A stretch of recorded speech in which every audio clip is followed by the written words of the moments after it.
So today I've been hiking across the Black Mountains in Wales, primarily to test the brand new Apple Watch Ultra 2.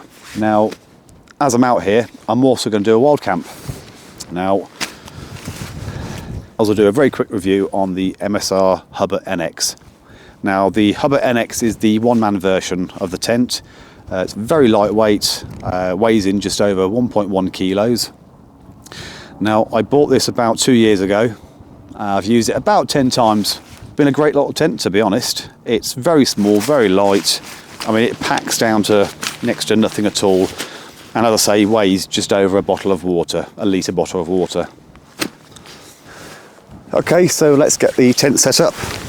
Little tip I learnt from other YouTubers. Set your poles up first.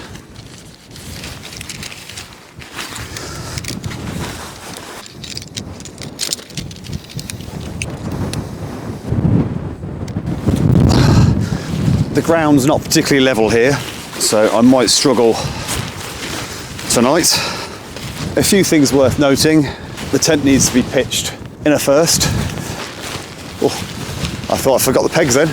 Inner first, which on a day like today isn't really a problem. If it starts chucking down the rain, you could end up with a wet inner tent. So when I've used my other tents, like the Berghaus, Cheviot 2, the Grampian 2, they're all outer first, which I say is great in the bad weather, because you can pop it up, get inside it, and then set up the inner fly. Also worth noting, you have to stake this down in position before you can put the poles in and the outer fly.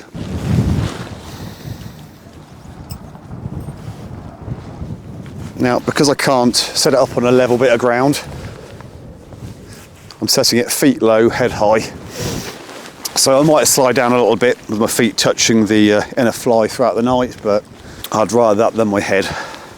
Ground's really soft here. Makes a nice change.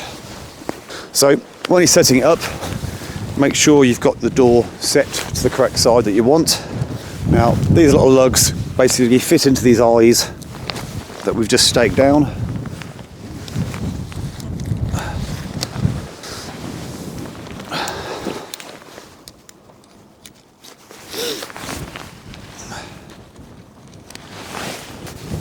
Now, make sure the cross piece sits on top of the crossbar.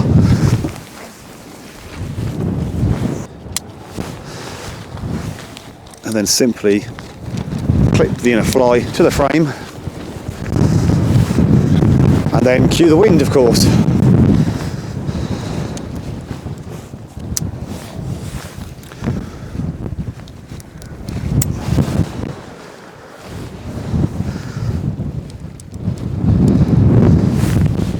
Now, this wireless microphone I'm using is pretty good at blocking out wind, so you won't fully appreciate how windy it is out here. But like I say, make sure the top piece sits on top of the main crossbar, otherwise this plastic lug will snap. Okay, so that's the inner fly set up. Nice and easy. Now the outer fly, again, make sure you get the zip to the correct side.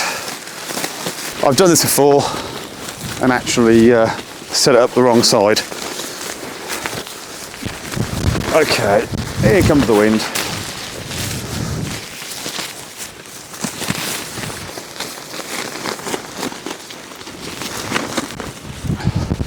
So the outer fly have got these little metal rings, which again just hook round the pegs that we've already put in the ground.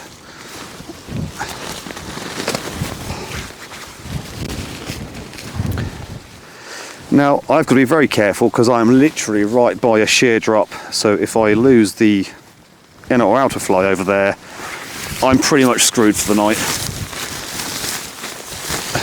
It'll be a nice 5 hour walk back to the car. And half a £500 tent missing.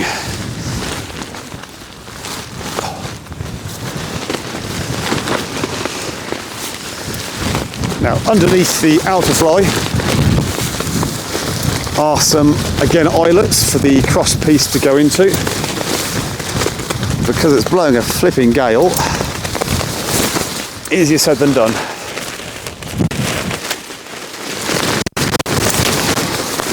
Wow, she's struggling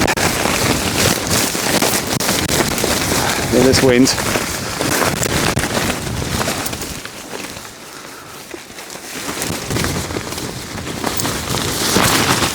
Once they're on,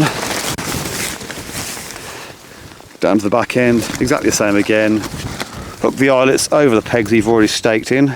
Now, I don't normally bother using the guys or tying the guys down, but tonight I think I might. Now, unfortunately, MSR don't quite provide enough pegs to tie it down on all tie points, so unfortunately there's always something that has to go without.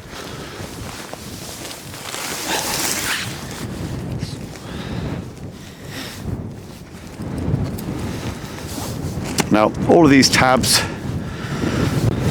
they're like compression straps, so once you've got them in place, you can go around and tighten them up as needed.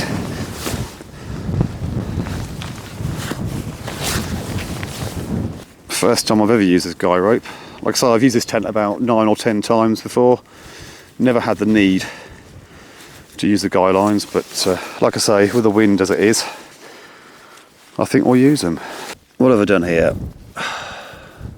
Professional camper, ladies and gentlemen. Here we go.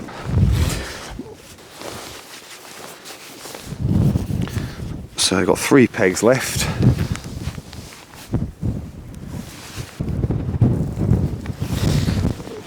One has to go on the outer fly at the side here, otherwise it'll flap against the inner all night long and it'll drive you crazy.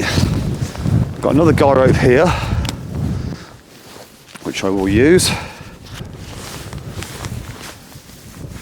It's a bit too soft there. Let's extend it out. That's better.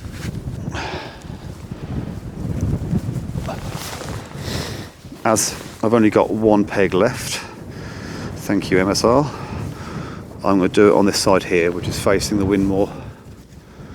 Again, this one's never been used. Now, the colour is pretty good for stealth camping like I am tonight. Hopefully will go unnoticed. There we go. Now I'm going to pitch this guy again towards the wind to give this side some more stability.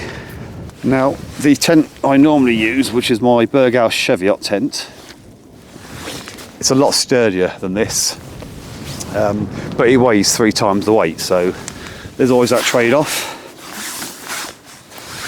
But that's one tent I've never fully staked out. In worse conditions than this, it's absolutely fine. And pop the vent open on the side. I don't think ventilation will be the issue tonight, that's for sure. Right, let's have a look round it. So there you go. There she is, all set up.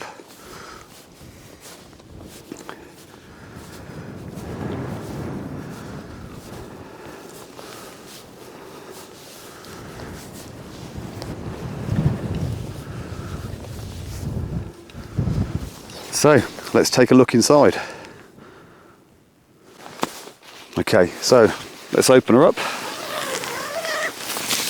Nice smooth zip on it, rarely snags.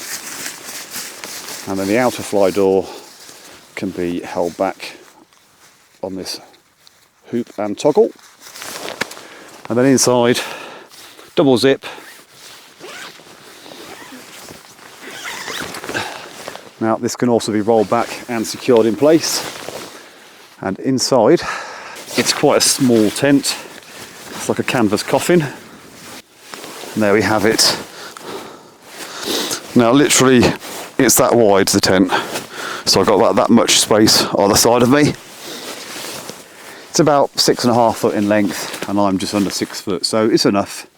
The vestibule, big enough, like I say, for my rucksack, for my boots. I carry a fair bit of gear with me, cooking, got my tech, my cameras, and it's just about big enough.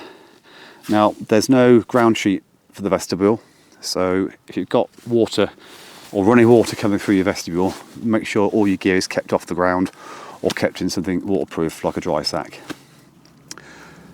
Right, let's go to my little Insta camera and have a good look inside once we're set up. So just to give a bit of perspective on the size of it, just using my Insta360 camera here to get a better view.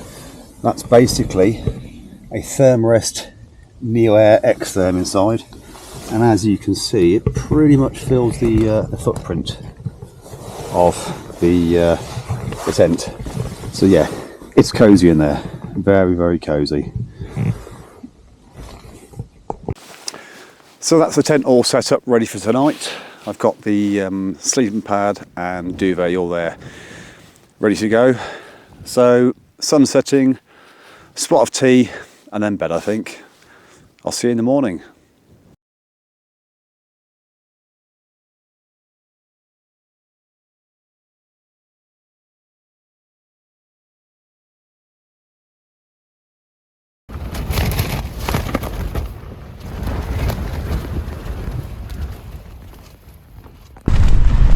It's all of a sudden become extremely windy out there. It was bad enough trying to set the tent up, but it's got so much worse now. I reckon gusts of 40-50 miles an hour. Now the tent is a tough little tent. I'm pretty sure she'll survive the night, but I need sleep, and in this wind I'm not getting any. So we're going to see how it goes, give it another couple of hours, and if I can't sleep I might just pack up and do the 4-hour hike back to the car.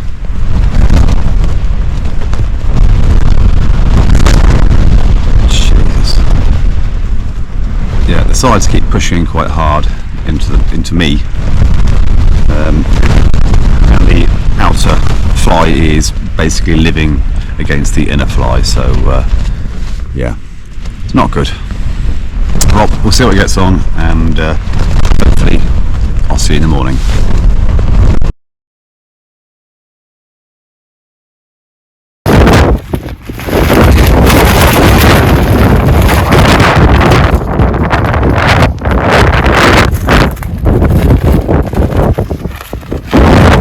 Well, let's see what survives.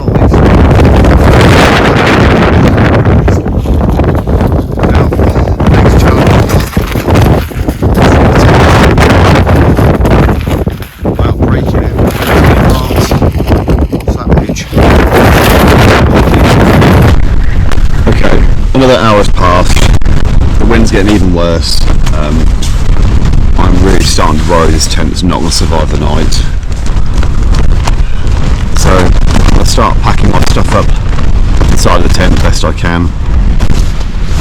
Now, if the tent rips open, or even if the vestibule rips open, I can end up using half my kit across the mountainside. So yeah, I'm going to make the call, pack up, make the 3-hour hike, 4-hour hike back to the car now, I think. So I'll catch up with you later. As always, leave no trace. And right on cue, the mist and rain's coming in now as well, just to really finish my night off. Thanks, Wales.